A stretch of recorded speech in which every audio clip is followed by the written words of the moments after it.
Alors, ce message, c'est pour tous les parents d'enfants autistes. Dans ça, je vais peut-être ajouter les parents d'enfants à besoins spéciaux. Donc, ce mois, vous avez vu des textes, des vidéos passées parlant de l'autisme. C'était un énorme plaisir pour moi de faire de ces recherches-là, de faire ce travail-là. Et moi-même, j'ai appris beaucoup de choses. Ça m'a permis d'améliorer mes compétences là-dedans, de comprendre vraiment surtout beaucoup de choses. Et je suis très heureuse. Aujourd'hui ou demain, nous allons mettre fin à ce thème-là parce que le mois d'avril s'achève et je suis reconnaissante, honnêtement. C'est un message d'espoir aujourd'hui que je viens partager. Ne vous découragez pas. Et moi qui te parle, mon garçon a 8 ans cette année et je te dirais de zéro parce qu'on l'a su à peu près à 2 3 ans. D'accord. De 2 3 ans jusqu'à l'âge de 6 ans, je vivais dans le déni. C'est quand il a eu 6 ans que j'ai fait le deuil. Parce que je vivais dans le déni. Pour moi, dans ma tête, c'était pas possible et tout. Mais quand il a eu 6 ans, il y a 2 ans, c'est seulement il y a 2 ans que j'ai fait le deuil d'un enfant parfait, d'un enfant et tout. J'ai appris à accepter, apprise le français, à accepter la situation, à partager beaucoup d'amour. Depuis sa naissance, il a eu beaucoup d'amour. Mais honnêtement, je m'en voulais, je culpabilisais parce que non seulement on reçoit le diagnostic de l'autisme à peu près, bon, je ne vais pas rentrer dans ça d'abord. Et nous-mêmes, on a commencé par voir les signes d'abord. Pour le diagnostic, je vais parler de ça un peu parce que il y a des choses d'abord. C'est quand tu es parent, tu vois là, surtout quand il y a plusieurs enfants, il y a une grande soeur, il y a une petite soeur, tu vois qu'il y a quelque chose qui cloche. Donc, moi, comment je l'ai vécu, c'est que je culpabilisais parce qu'il y a des gens qui sont venus ajouter là-dessus que non, s'il est autiste, c'était de ma faute. Donc, imaginez comment une mère peut accepter ça, que l'enfant est autiste et c'est de ta faute. Imaginez comment j'ai pu me sentir, comment je me sentais mal, je pleurais, je vous promets. Pendant plusieurs nuits, je ne dormais pas. Je me posais beaucoup de questions. Déjà, je ne connaissais pas c'est quoi l'autisme. J'ai dit, l'autisme, c'est quoi? Je suis allée faire des recherches. Et quand j'ai fait des recherches, j'avais peur pour l'avenir. Je me disais, comment il va s'en sortir? Est-ce qu'il sera autonome un jour? Est-ce qu'il sera comme ça? À quoi ressemble un adulte autiste? Comment il s'adapte à la société? Parce que de 3 à 6 ans, je vous promets qu'il fallait avoir la foi. Moi-même, quand je le regardais, je vous assure, j'étais forte devant lui. Mais quand la nuit arrivait, 20 heures arrivait, je me hâtais. J'étais pressée de mettre tous les enfants au lit. C'était pour prendre mon téléphone et c'était pour pleurer jusqu'à 3 heures, 4 heures. Une nuit m'est arrivé de passer une nuit blanche jusqu'à 6 heures du matin. Il ne parlait pas. Il restait assis dans son coin. Il tournait en rond. Il ne regardait pas quelqu'un. Quand tu l'appelais, il ne venait même pas. Je vous assure, de 3 à 6 ans, je n'avais même pas d'espoir. Mais ce qui m'a aidé, moi, c'est la spiritualité, la méditation. C'est ça qui m'a aidé. Donc, appuyez-vous sur quelque chose. Gardez toujours l'espoir. Parce que quand la prise en charge est faite rapidement, je vous assure qu'il y a des belles victoires. Il y a des succès. Aujourd'hui, je suis fière, très heureuse de non-verbal. Là, il dit des phrases. La compréhension, ça va. On l'appelle, il vient, il te regarde, il s'approche des gens, il ne reste pas dans son coin. C'est les gens qui l'ont vu avant, quand ces mêmes gens les voient, me disent waouh, mais arrête de dire qu'il est autiste, il n'est pas autiste.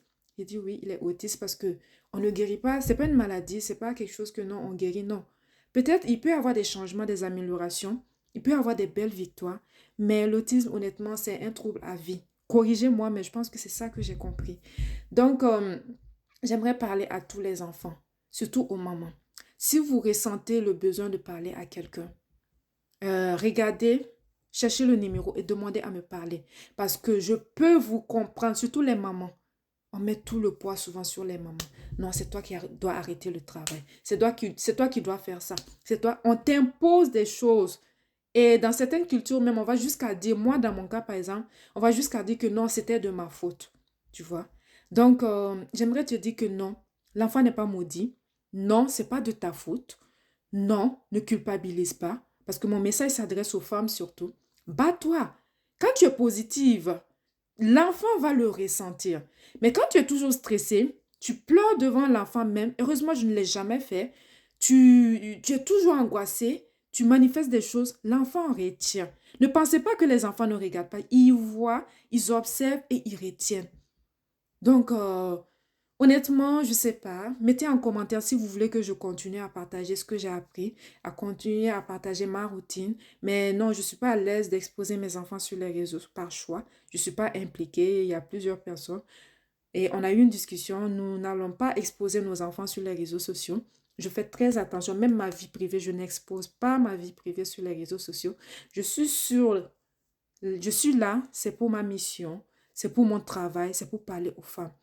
Moi, je m'engage à venir m'afficher. Mais si vous remarquez, les gens me demandent même des fois, Aminata, tu es mystérieuse. Ils viennent me poser des questions. Je mets une barrière. Non, je suis là pour le travail. On doit faire une différence entre la Aminata qui est là pour le travail et ma vie privée. Honnêtement, parce que c'est un choix que j'ai fait dès le départ. Au début, je ne voulais même pas afficher mon visage sur les réseaux sociaux. Ça m'a pris 5 ans pour avoir ce courage-là. Voilà, parce que je sais souvent qu'est-ce qu'il y a sur les réseaux sociaux. Et je n'ai pas envie d'amener ma famille, mes enfants là-dedans. Non, honnêtement.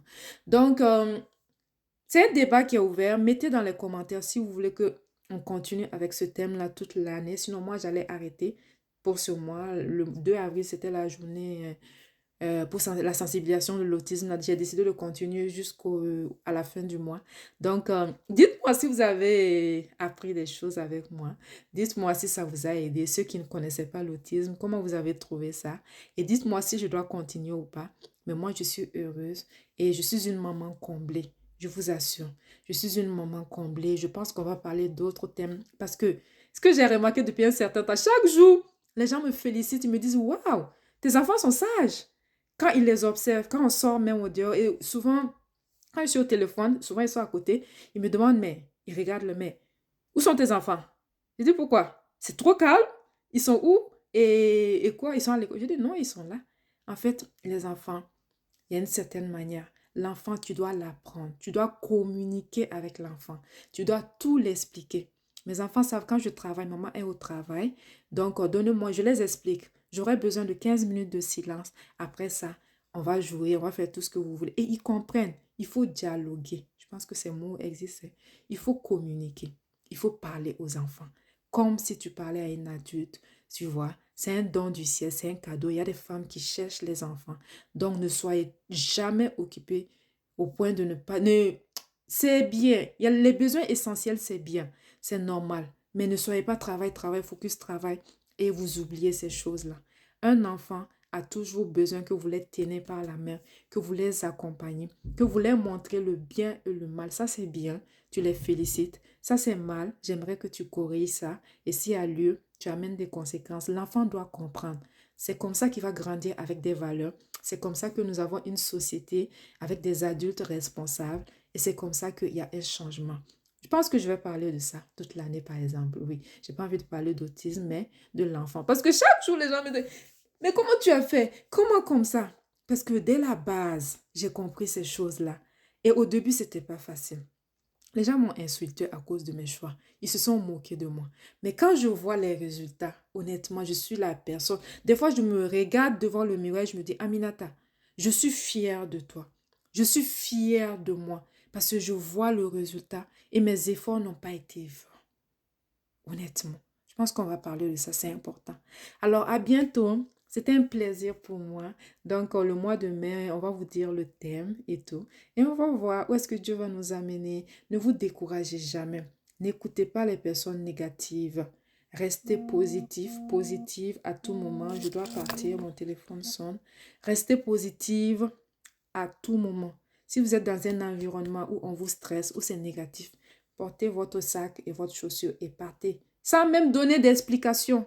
Non, sans même donner d'explication. À bientôt.